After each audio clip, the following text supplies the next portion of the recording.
Selamat pagi. Dan kesempatan yang Pagi sekali pagi. Kami di sini kami akan mempresentasikan tentang cara mengelola barang rusak atau barang kadaluarsa. Untuk presentasinya, teman kami Sarina akan membacakan materinya, akan dilanjutkan dengan pembahasan materinya, sesi tanya jawab, dan akan dilanjutkan diakhiri dengan kuis. Produk kadaluarsa barang expired memerlukan penanganan yang tepat agar perusahaan tidak mengalami kerugian yang signifikan. Saat mengintroduksi produk sudah masuk dalam masa kadaluarsa, lakukan hal berikut. Pastikan barang tersebut dapat direturn ke supplier. Dalam melakukan proses pembelian supplier dan pembelian suatu produk yang memiliki masa kadaluarsa, buatlah perjanjian untuk dapat melakukan return atas barang yang sudah masuk masa kadaluarsa. Kelompok barang berdasarkan supplier, buatlah daftar produk-produk yang sudah masuk masa kadaluarsa. Kunjungan supplier dan sistem produk.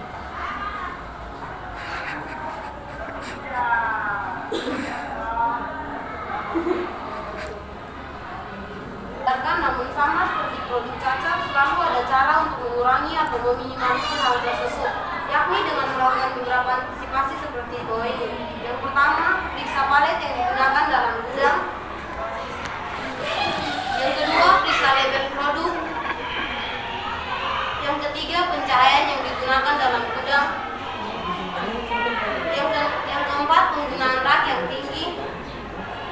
Yang kelima, penggunaan tempat khusus untuk menyimpan barang. Di sini kami juga mencantumkan tentang tips-tips mengelola stok barang kadaluarsa, barang yang bisa kadaluarsa.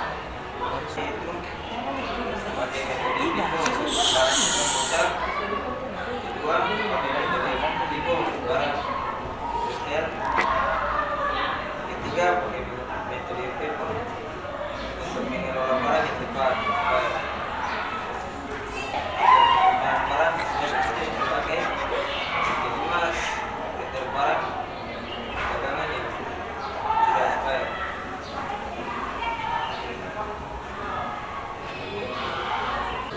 Untuk materi selanjutnya, pengertian tentang metode-metode yang digunakan dalam mengantisipasi barang kadaluarsa atau rusak dalam gudang. Yang pertama ada pengertian metode FIFO. Teman-teman pasti tahu kan tentang metode FIFO? Di mana barang yang pertama masuk harus pertama kali keluar.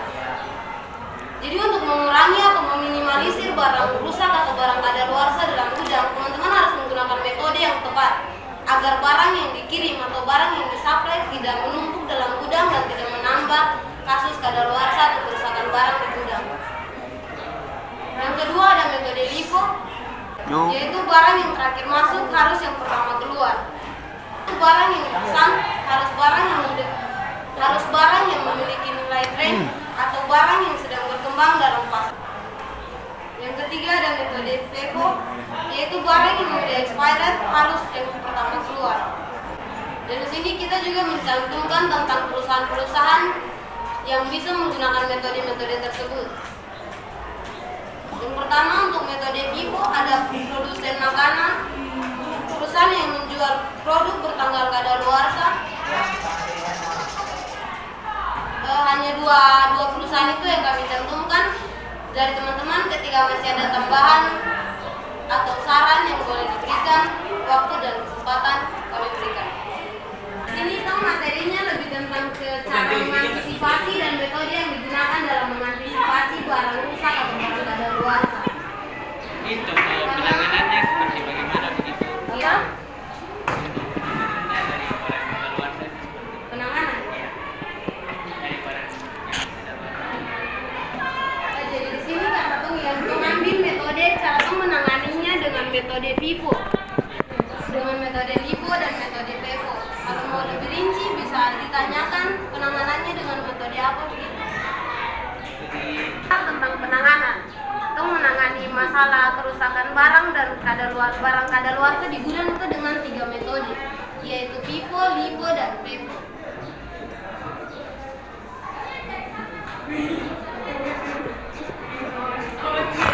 Dari teman-teman ada yang mau bertanya? Retur atau mengurus barang rusak. Retur. Iya. Pertanyaan cara retur Retur barang rusak.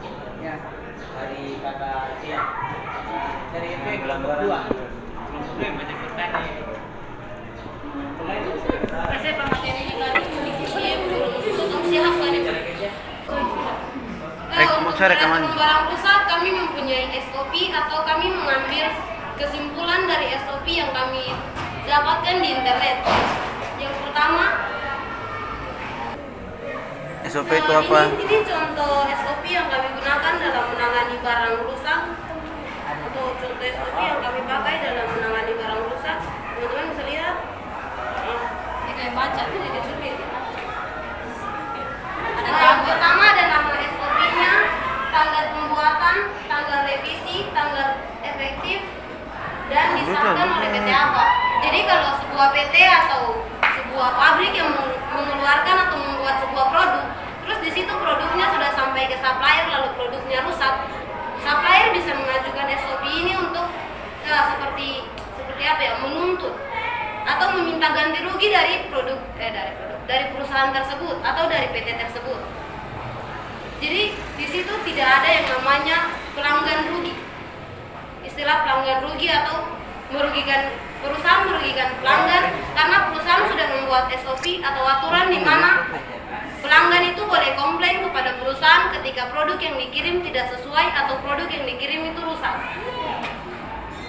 Jadi untuk menangani barang rusak, kami mengambil sebuah kesimpulan dari SOP bahwa pelanggan bisa mengajukan komplain ke perusahaan bila produk yang diterima dari perusahaan itu rusak atau cacat. Nah, jadi ini jenis SOP-nya, kesimpulannya. Ada pengertiannya, ada tujuan dari pembuatan SOP tersebut, ada kebijakan perusahaan yang tercantum dalam SOP tersebut, ada referensi, ada alat dan bahan, ada proses pengiriman atau proses tertentu, ada unit-unit terkait, ada dokumen terkait, dan ada bagian alur dari proses tersebut. Mungkin dari teman-teman ada lagi pertanyaan. Untuk Akafian, kalau jawabannya kurang memuaskan, maaf karena materinya baru kami cari di depan. Kok jelaskan? Oh iya. Bila ada kesalahan kata mohon dimaafkan, bila ada kesalahan dalam penjelasan mohon dimaafkan, dan sekian dan terima kasih. Pengertian barang rusak. Penanganan barang rusak adalah proses identifikasian barang rusak dan pemeliharaan atau perbaikan kewajiban yang apabila masih ada generasi sesuai dengan persyaratan yang ditentukan penyedia.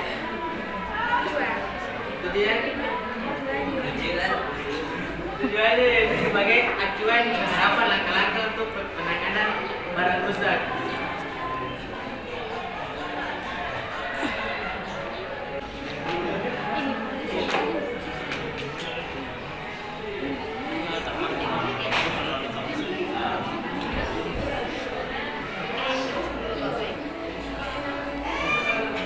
Dari cara penanganan barang rusak yaitu pertama pengurus barang menerima laporan dari unit atau petugas pelaksanaan pemeriksa barang apabila ada barang yang rusak. Kedua, pengurus barang mengecek yang rusak atau barang yang perlu diperbaiki sendiri. Ketiga, pengurus barang mencatat ke dalam buku laporan barang rusak. Keempat, pengurus barang menghubungi tenaga servis yang ada di puskesmas untuk diperbaiki. Apabila bisa diperbaiki, maka diusulkan untuk diperbaiki oleh tenaga dari luar puskesmas. Kelima, dilakukan agar barang tidak rusak dari kadaluarsa. Memeriksa palet di gudang. Memeriksa palet di gudang sebagai kedua, Yang ketiga, pencahayaan.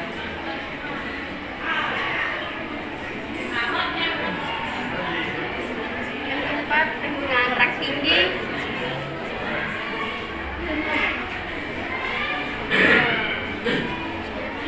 Yang kelima, penggunaan tempat khusus. Yang berikutnya penanganan barang kadaluarsa. Pengertiannya adalah penanganan barang kadaluarsa yang rusak atau kadaluarsa adalah suatu proses pengidentifikasi barang rusak atau kadaluarsa mengembalikannya ke supplier dengan melengkapi persyaratan yang ditentukan. Tujuannya yaitu untuk memastikan bahwa barang-barang yang rusak atau kadaluarsa sudah dikembalikan ke supplier.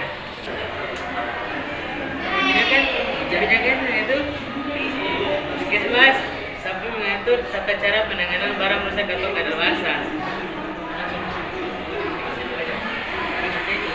Kerja bendahara barang menerima laporan dari tiap unit jika ada barang yang rusak.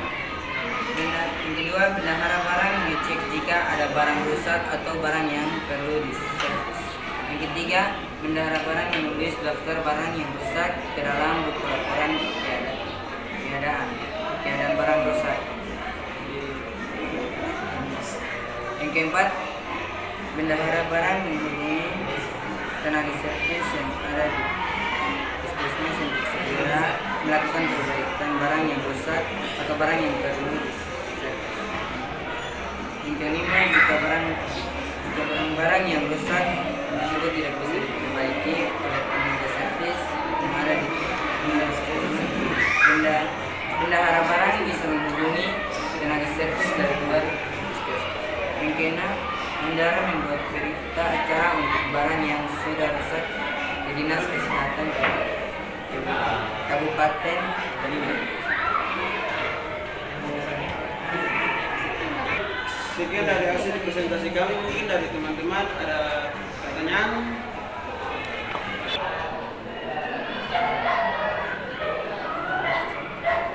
Satu, bendahara barang menerima laporan dari tiap unit jika ada barang yang rusak.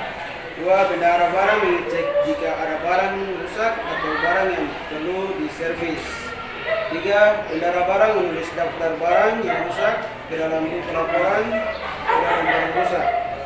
Tiga, bendahara barang menghubungi tenaga servis yang ada di puskesmas untuk segera melakukan perbaikan barang yang rusak atau barang yang perlu diservis. Empat, lima, jika barang-barang yang rusak tersebut tidak bisa diperbaiki oleh tenaga servis yang ada di puskesmas, bendahara barang bisa menghubungi tenaga servis dari luar puskesmas. 6. Bendahara membuat berita acara untuk barang yang rusak ke Dinas Kesehatan Kabupaten Banyumas. Lagi pertanyaan? Ada pertanyaan? Tidak ada. Ya, beri tepuk tangan untuk kelompok 2. Sekian dari presentasi kami. Terima kasih.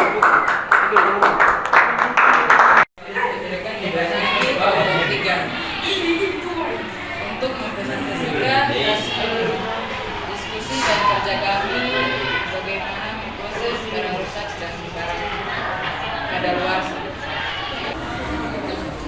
Cara memproses barang rusak.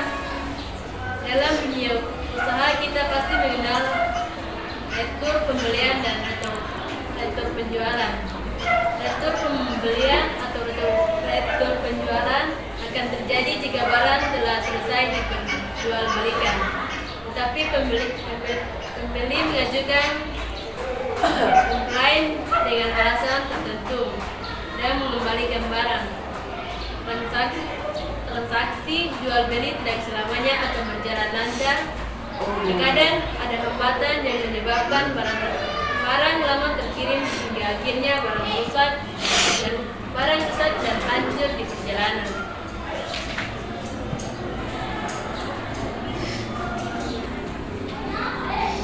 Umumnya ketika barang yang diperjualbelikan telah rusak dan sampai ke tangan pembeli, maka pembeli akan mengembalikan barang tersebut.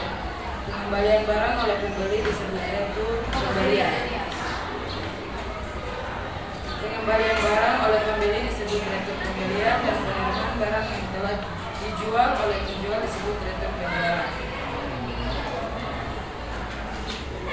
Produk rusak merupakan produk gagal yang secara teknis atau ekonomis tidak dapat diperbaiki menjadi produk yang sesuai dengan standar mutu yang ditetapkan.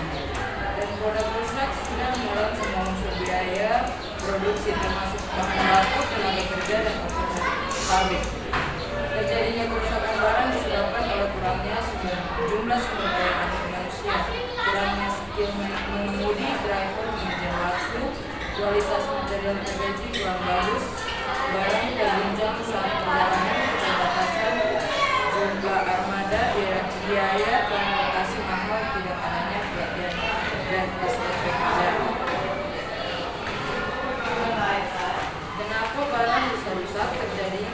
Terjadi kerusakan barang disebabkan oleh kurangnya SDM, kurangnya skill mengemudi dan driver mengejar waktu, kualitas material packaging kurang bagus, barang terguncang saat perjalanan, keterbatasan jumlah armada, biaya transportasi mahal, dan tidak adanya pelatihan dan SOP kerja. Ada beberapa faktor terjadinya produk cacat. Keempat jenis kecacatan produk tersebut disebabkan oleh 5 faktor utama, yaitu manusia atau bahan baku atau material, mesin, metode, dan lingkungan atau environment. Produk rusak merupakan unit yang tidak dapat diterima sehingga harus dibuang atau dijual dengan nilai lebih rendah. Produk cacat atau rework adalah unit yang perlu diperbaiki secara ekonomi sehingga produk tersebut dapat dijual melalui saluran reguler. Sisa bahan atau scrap merupakan bagian dari produk yang tidak memiliki nilai atau juga memiliki nilainya sangat kecil.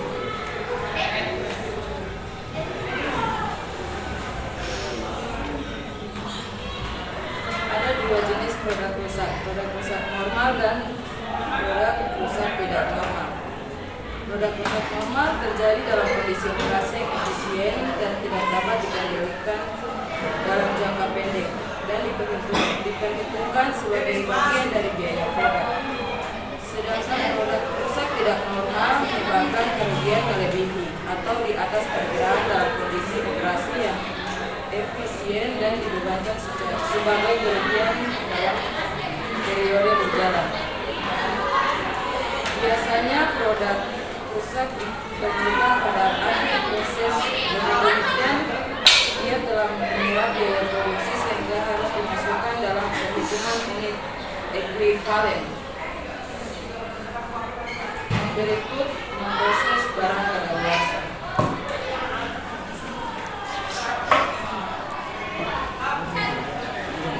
Mana prosesnya?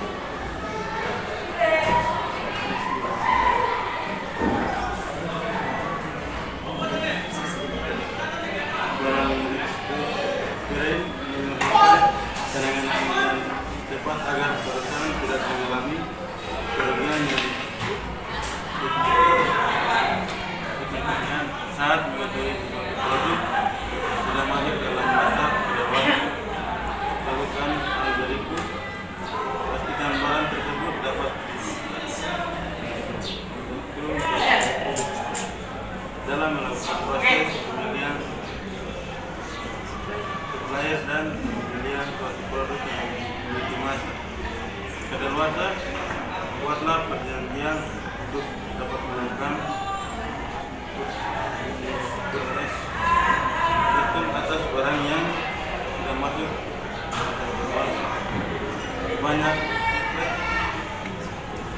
khusus produk Amazon akan menerima kembali produk-produk mereka yang sudah masuk produk masa kadaluarsa, namun dengan syarat-syarat tertentu. Kelompok barang-barang berdasarkan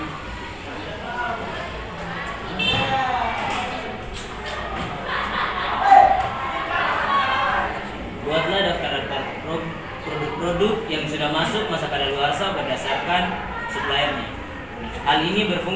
lebih memudahkan dalam proses forecast rate.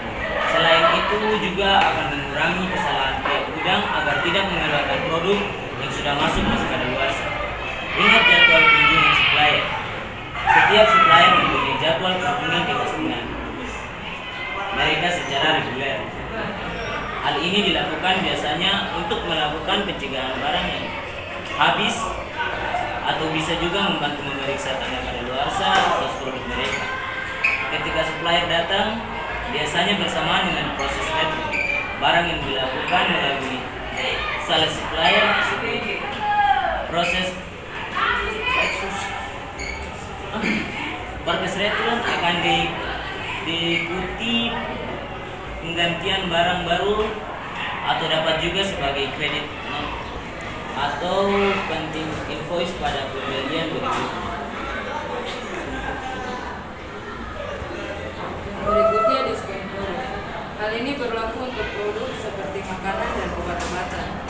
Barang-barang yang sudah mendekati masa kadaluarsa namun tidak laku tentu akan merugikan si pemilik toko. Cara menguntungkan bagi pemilik toko daripada produk makanan tersebut kadaluarsa sebelum terjual adalah segera menjualnya sebelum masa kadaluarsanya habis meski dengan harga yang jauh lebih murah. Setidaknya ia tetap memperoleh uang dari penjualan tersebut. Dengan langkah tersebut diharapkan dapat meminimalkan risiko kerugian karena barang kadaluarsa.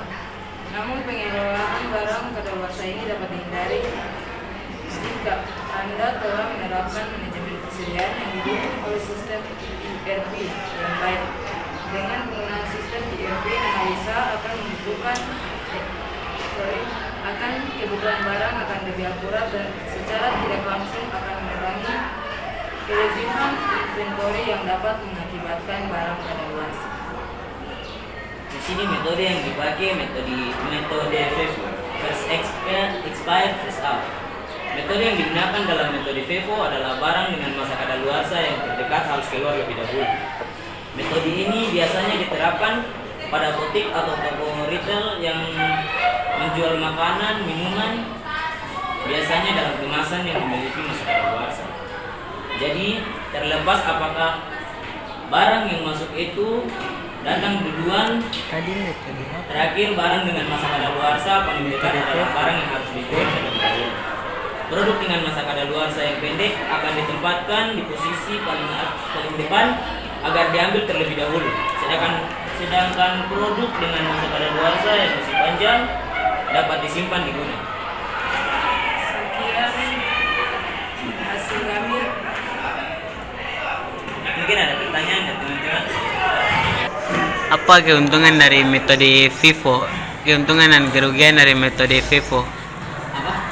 Apa keuntungan dan kerugian dari metode FIFO? Metode FIFO tadi. Keuntungannya dan kekurangannya. FIFO. Yang tadi dong kan pakai itu. Keuntungannya apa?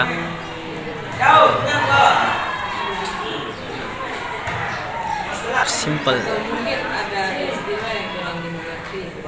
Tidak harus sih, cuman itu saja yang tadi.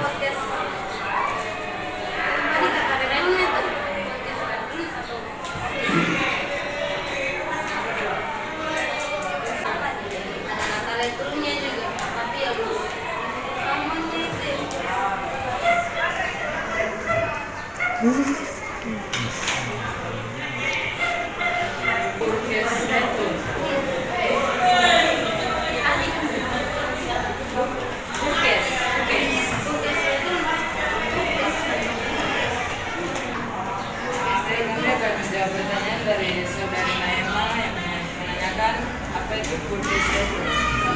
Purchase return adalah return pembelian. Jadi purchase return atau apa?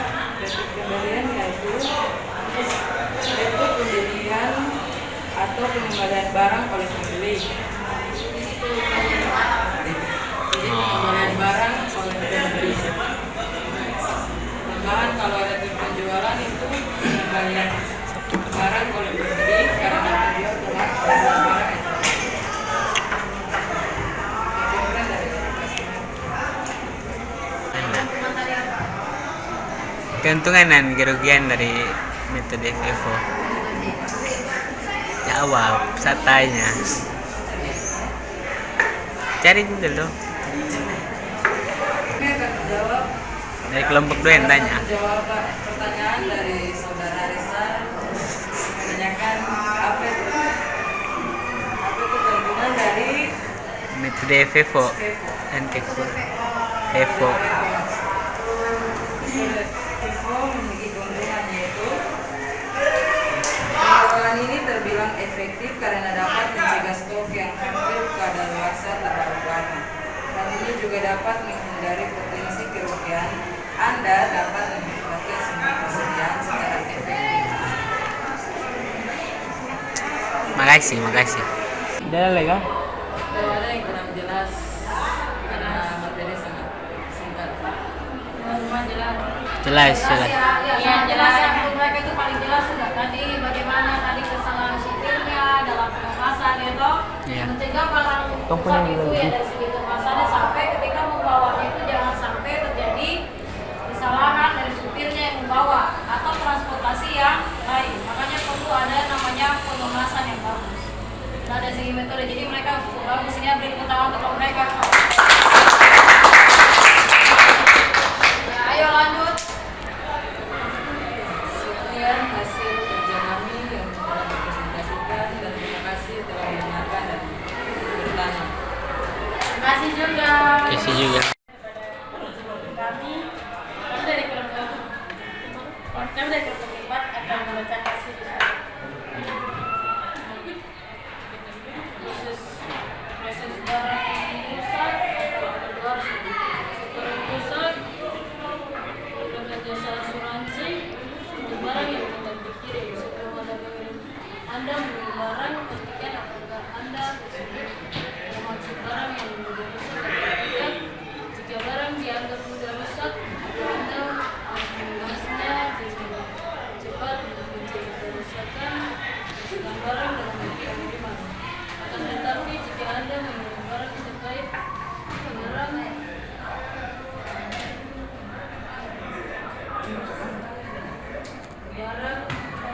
terjaga asuransi pengiriman barang terkait barang yang akan dikirim. Asuransi tersebut akan memberi pelayanan atau melindungi keamanan keterjagaan barang yang akan dikirim. Di sini kita menjelaskan mengenai proses dalam barang rusak. Saat barang rusak, di sini kita bicara tentang sebelum barang itu rusak, ada tahapan-tahapan dulu yang kita harus lakukan sebelum barang itu dibawa saat perjalanannya. Di sini kita dimulai dari asuransi. Ada yang tahu prudensial? Kalau pernah lihat di Mandala, ada di dekat Hotel Mafias itu. Prudensial. Iya itu sudah. Sudah yang sertifikat gitu saya. Wah, kecil tapi bisa lihat. Oh iya.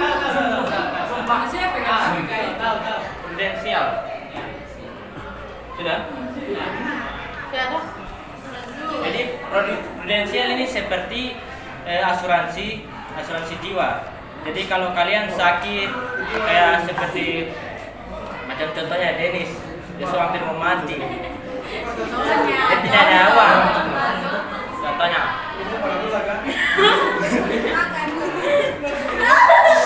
Gimana dalam asuransi?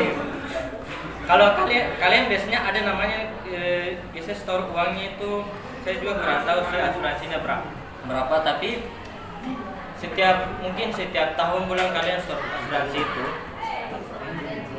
ya potongan gaji kalian ada nanti dipotong dalam asuransi itu. Asuransi itu dipakai saat kalian mungkin kecelakaan, jatuh di jalan, pukul orang, kena pukul juga. Saat kalian sakit di rumah sakit itu, mereka juga bisa tanya asuransi. Kalau ada asuransi itu nanti yang bayar kalian punya semua biaya sakit itu, mulai dari mungkin biaya obat, biaya menginap di rumah sakit, pokoknya semua dia itu ditanggung sama asuransi. Nah, contohnya juga BPJS mungkin itu. Nah, dalam kasus barang yang kalian contohnya perusahaan pengiriman barang ada asuransinya. Sama seperti barang, dia juga pasti ada rusak pasti di jalan. Mungkin tadi itu barang udah pecah, nanti bawahnya sampai sini sudah hancur, mungkin pecah. Asuransi itu akan mengganti, contohnya beli HP 1 juta, 2 juta, 3 juta, mungkin saat sampai di sini rusak, maka kalian bisa minta di asuransi itu untuk mengganti rugi. Karena asuransi itu kerjanya saat dalam contohnya barang, kalau barang itu rusak dia akan ganti rugi. Seperti HP itu, HP rusak, maka asuransi itu 3 juta itu kalau kalian beli HP, asuransi itu ganti juga 3 juta saat barang itu. Jadi asuransi itu sama kayak kalian punya barang, kalian punya asuransi kesehatan. Cuman dalam kasus ini barangnya yang rusak akan diganti. Saya sudah jelaskan dari tadi sini. Sudah mengerti asuransi? Sudah. Sudah dijelaskan. Sampai sini jelas atau tidak? Tidak. Jelas kan jelas. Memang nonton jelaskan. Menunjukkan foto barang sebelum dan sesudah mengalami kerusakan. Hal ini memang seringkali dilakukan oleh para pengguna jasa, yaitu memotret barang sebelum hendak dikirimkan. Padahal hal ini akan sangat berguna jika Senyum. barang dalam pengirim terjadi. Ini juga akan sangat membantu Anda dalam proses rusaknya barang. Foto atau dokumentasi yang disimpan akan terjadi bukti bahwa barang yang Anda dikirimkan masih dalam keadaan baik sewaktu berada di tangan Anda. Di sini bilang foto barang. Saat pengiriman barang, biasanya pengiriman barang itu mereka foto bahwa barang ini saat dikirim masih baik-baik. Kita tidak tahu sampai di jalan. Karena saat ada konsumen yang biasanya minta begini, pas barangnya datang, dia lihat barangnya sudah rusak. Nah, dia tanya, yang kirim barang ini siapa? Saat barangnya sampai di sini sudah rusak. Tapi mungkin sampai di situ konsumen yang contohnya lah mungkin dia kasih rusak, tapi dia alasan mau bilang bahwa barang ini sudah rusak dari awalnya, padahal sudah ada dokumentasi bahwa foto yang mereka kirim dari awal barang itu masih bagus sampai sekarang. Jadi ketahuan ada konsumen yang bisa melakukan kecurangan. Kurang lebih seperti itu. Sudah. Sampai sini mengerti? Meninjau kontrak dan surat perjanjian. Sebelum proses pengiriman barang dilanjutkan, biasanya Anda akan diberikan jenis kontrak. Surat perjanjian yang dilayani pengiriman barang, Anda mengisi dengan lengkap dan detail. Apabila terjadi kerusakan barang kiriman, kontrak ini akan menjadikan bukti untuk bisa memperkuatkan klaim barang yang rusak. Oke, dari sini mulai dari lagi kontrak atau surat perjanjian. Tadi sampai di kontrak, surat perjanjian. Biasanya dalam pengiriman barang itu pasti ada yang surat jalan, dokumentasi pengiriman barang, dokumen pengiriman barang. Intinya saat di pengiriman barang kayak tadi ada fotonya, lampiran, ada buktinya, ada fotonya juga. Surat perjanjian itu pasti namanya juga ada tanda tangan, namanya perjanjian. Itu sudah sebagai bukti bahwa barang yang dikirimkan itu contohnya barang apapun itu siap dikirimkan aman sampai di tangan konsumen. Jadi situ sudah tercantum gambar barangnya, contoh artinya sesuai di situ sudah ditandatangan dan barang itu harus dijaga sampai di tangan konsumen. Itu kontrak, sudah sesuai surat perjanjiannya di situ. Mengerti surat perjanjian? Lain? Kesepakatan antara dua belah pihak atau lebih. Ya. Sampai sini mengerti surat perjanjian, kesepakatan. Mengajukan kelainan kerusakan barang dalam pengiriman, seperti halnya mengalami hilangnya barang pengiriman. Jika barang yang Anda kirim rusak, maka Anda pun dapat mengajukan kelainan terkait kerusakan barang kepada perusahaan ekspedisinya secara langsung. Dalam mengajukan kelainan tersebut diharapkan untuk Anda membawa bukti-bukti terkait seperti resi pengiriman, kontrak, dan surat persetujuan. Bahkan bila perlu, dokumentasi keadaan serta kondisi barang sebelum dikirim.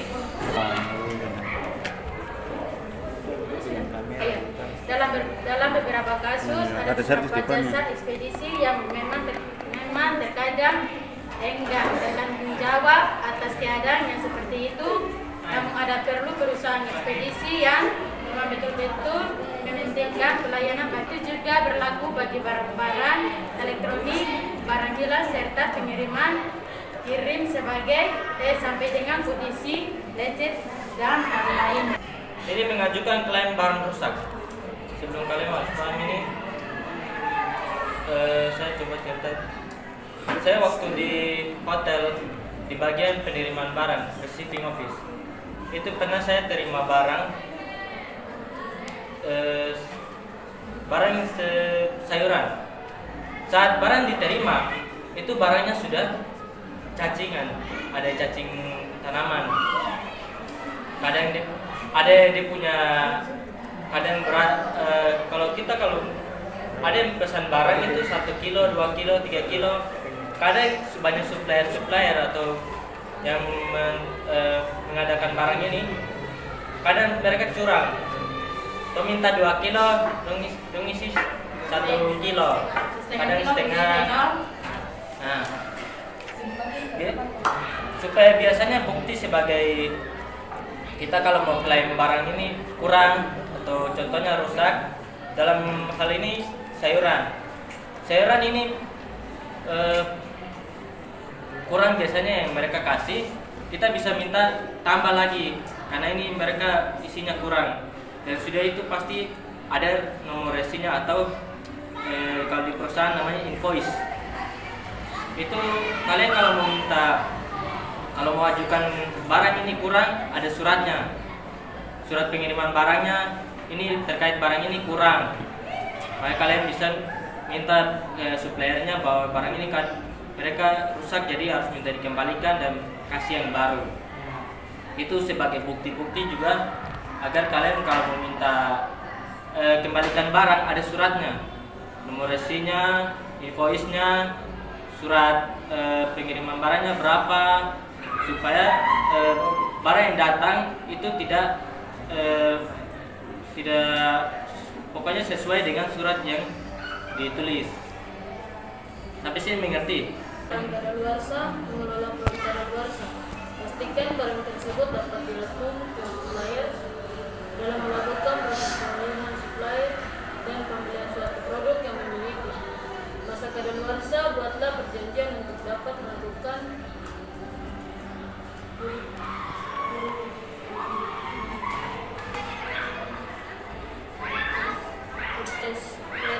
atas barang yang sudah masuk masa kadaluarsa. Banyak supplier yang khususnya produk kemasan akan menerima kembali produk mereka yang sudah masuk masa kadaluarsa namun dengan syarat-syarat tertentu. Kamera bagus ini. Kan sudah. Kerannya. Barang Coba santo. Buatlah daftar produk-produk yang sudah masuk masa kadaluarsanya berdasarkan Udah begini Bu. ini berfungsi untuk lebih memudahkan dalam proses itu. Selain itu juga akan mengurangi kesalahan pihak gudang agar tidak menyebabkan produk yang sudah Diskon produk. Hal ini berlaku untuk produk seperti makanan dan obat-obatan. Barang-barang yang sudah mendekati masa kedaluarsa namun tidak laku tentu akan merugikan si pemilik toko. Cara paling menguntungkan bagi pemilik toko daripada produk makanan tersebut kadaluarsa sebelum terjual adalah segala menjualnya sebelum masa kedaluarsanya habis, meski dengan harga yang jauh lebih murah. Setidaknya ia tetap memperoleh uang dari penjualan tersebut. Nah, tadi namanya diskon produk. Kalian tahu kalau di apotik mereka kalau jual obat itu, apalagi gudangnya mereka pasti mereka pakai metode FIFO, first expired first out. Barang pertama kali expire pasti barang itu pasti pertama kali keluar. Karena namanya obat pasti ada expire-nya. Kalian lihat kalau barang obat yang biasanya mungkin tidak, kalau jarang dibeli, kalau orang sini bilang tidak laku, itu biasanya dia turun harga. Karena mau tidak mau pemilik apotik ini dia kalau tidak jual ini lebih cepat nanti expire ya terpaksa buang. Maka dari itu biasanya apotik-apotik membuat mereka kasih keluar obat-obat mereka yang sudah mau dekat kadaluarsa, apalagi kalau sudah tidak laku mereka kan kasih turun harga agar pembeli yang bisa beli obatnya bisa, kalau mungkin habis, tapi kalau setidaknya dia dapat untung karena takutnya obatnya sudah expired terpaksa buang. Kira kurang lebih seperti itu. Jadi dia mengurangi harga barang. Ya. Agar mengurangi jumlah kerugian. Ada lagi yang bertanya? Mengurangi enggak ya, cuma Mungkin dia potongan harga. Dia membuat harganya sesuai dengan modal awalnya. Mengurangi harga. Pertama. Balik.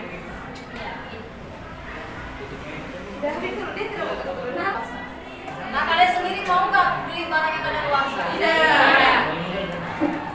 Tuh ini lagi. Ini lagi. Transfer cocok. Nanti kan tidak ada jarak aja kalau saya. Yang penting balik modal. Yang penting tidak rugi. Iya.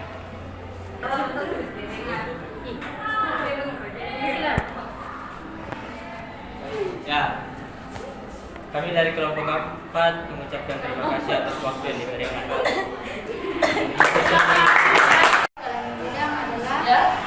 Sudah semua rusak adalah hal yang biasa terjadi dalam sebuah bidang bisnis. Ada yang terjadi kemudian pecah, ada yang merupakan produk gagal sedari proses produksi hingga kesalahan penetapan produk. Kerusakan sebuah produk bisa terjadi dalam berbagai cara, situasi, dan kondisi. Rusaknya sebuah produk tidak bisa dihindarkan, namun sama seperti produk cacat, selalu ada cara untuk mengurangi atau minimalisir hal tersebut, yakni dengan melakukan beberapa antisipasi seperti di bawah ini. 1. Periksa palet di gudang. Periksa palet di gudang. Misalnya, jika produk yang kamu jual adalah sepatu, buat palet yang sesuai dengan ukuran sepatu dengan adanya ukuran yang jelas. Semua produk bisa diletakkan tanpa ada yang saling berhubungan, karena hal itu mungkin saja bisa membuat sepatu menjadi rusak. 2. Sebagai contoh, kamu bisa melihat dari produk lampu yang mudah pecah. Biasanya produk tersebut akan ditempelkan sebuah stiker berlabel mudah pecah. Hal itu dihindarkan agar pihak pengawas mudah bisa memperlakukan produk tersebut secara berhati-hati. Ada pencahayaan seperti yang telah dikatakan sebelumnya, setiap produk mempunyai cara penanganan yang berbeda. Sebuah produk juga bisa akan rusak apabila terganggu dengan pencahayaan. Ada beberapa produk yang harus dijauhkan dari cahaya, dan ada juga yang harus berada di kondisi yang tepat. 4. Penggunaan rak tinggi. Selain itu, rak tinggi juga bisa membuat penempatan produk tidak terlalu rendah